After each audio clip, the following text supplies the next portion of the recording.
تخيل نفسك بقارب ظلام وسهرتك بالليل، وتتنفس هواء البحر، تقرأ سورة الرحمن والتنزيل، وتفكر لو كنت وحدك أمام الباري من خوفك.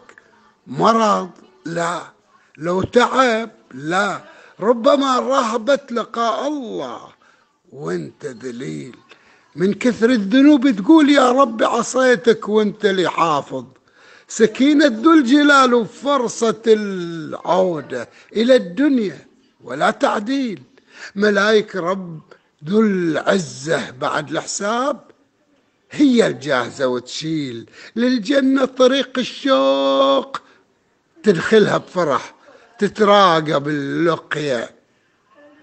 ولو للنار رايح في طريق الشوك، تلهب في سقر تنزيل. تخيل تغلط أعمالك وتوقف للحساب بساعة الوقعة، تلاقيها صعب هالوقفة، ما تستحمل التطويل. وظلام القارب شفته عذابك من ظلم إنسان، وتلاطم موج بحرك سهرتك من نارها التبليل.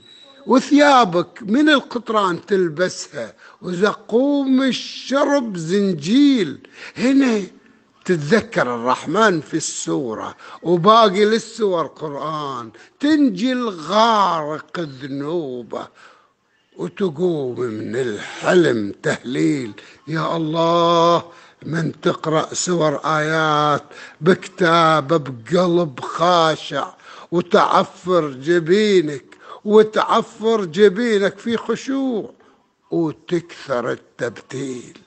قراءة القرآن راحة في الدنيا والآخرة. سلمتم.